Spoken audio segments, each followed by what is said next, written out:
प्यारे दोस्तों, अस्सलामु अलैकुम वरहमतुल्लाहि वबरकातुहू। आपका मेज़बान अली आदिल रूह की ग़िज़ा प्रोग्राम लेकर हाजिर है और आप देख रहे हैं राहे सुकून चैनल।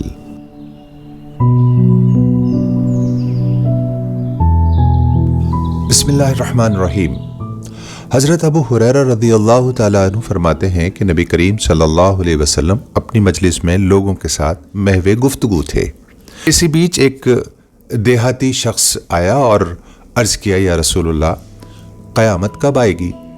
आप सल्लल्लाहु अलैहि वसल्लम ने इरशाद फरमाया, जब अमानत ज़ाया की जाने लगेगी, यानी उसको बेरान किया जाएगा, वेस्ट किया जाने लगेगा, तो क़यामत का इंतज़ार करो।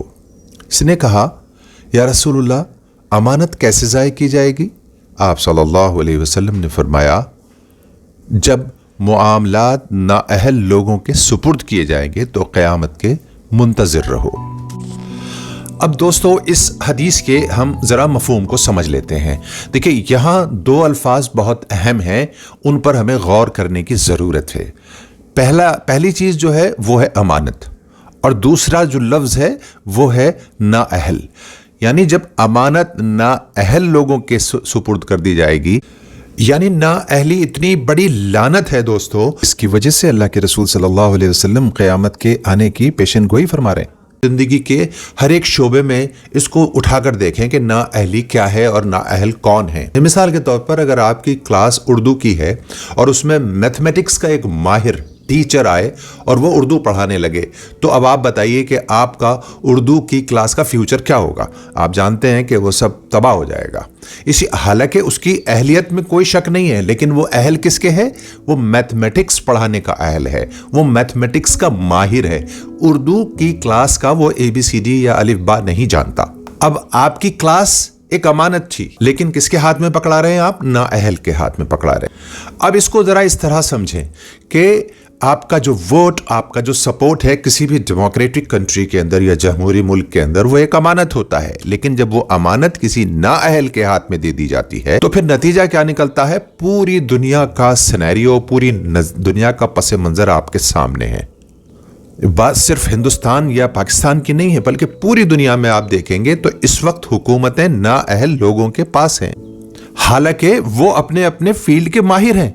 मिसाल के तौर पर, एक झूठ का माहिर है, एक साइंस का माहिर है, एक बिजनेस का माहिर है, एक कंप्यूटर साइंस का माहिर हो सकता है, एक मेडिकल साइंस का माहिर हो सकता है, लेकिन उसको आप अपने मुल्क की बागडोर दे दें, अपने मुस्तकबिल की बागडोर दे दें, ये अक्लमंदी नहीं है। तो नाअहल लोगों के हाथों में जब हुकूमत आएगी तो नाइंसाफ़ी होगी, और नाइंसाफ़ी के बारे में तो फिर आप जानते ही उसकी क्या नहुसत होती है। अब इसको ज़रा सा अदालती पहलू से भी समझ लेते हैं। अदालतों के अंदर बैठे हुए लोग जुडिशरी पढ़कर आते हैं, लॉ पढ़कर आते हैं, लेकिन उनके अंदर आखिरत का खौफ नहीं होता, और उनके अंदर अल्लाह के सामने खड़े होकर हिसाब देने का खौफ नहीं है। तो फिर ये बताओ कि इंसाफ कैसे होगा? इंसाफ नहीं होगा तो अमन नहीं आएगा, अमन नहीं होगा तो फिर कामयाबी और तरक्की और विकास कैसे हो सकता है किसी भी देश, मुल्क या बस्ती या घर का? क्योंकि नाइंसाफ़ी तो तबाही का निशान होती है। इल्ला ये कि कुछ लोग मानवता के और इंसानियत के आधार पर किसी के साथ इंसाफ कर दें, वो अलग बात है।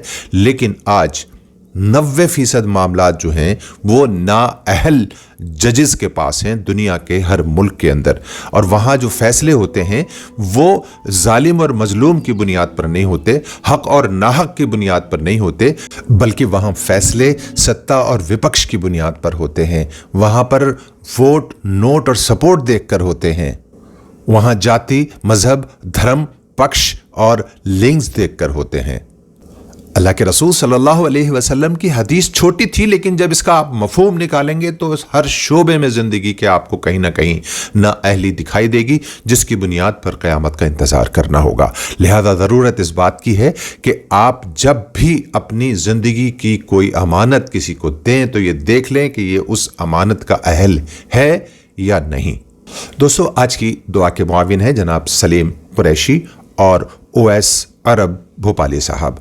आपका मेज़बान अली आदिल इजाज़त चाहता है। कल नए उन्वान के साथ आपकी खिदमत में फिर हाजिर होगा। तब तक आप अपने ईमान, अमाल, सेहत, तंदुरुस्ती, वालिदैन, अपने सराउंडिंग और मातहतों का बेहद ख्याल रखिए।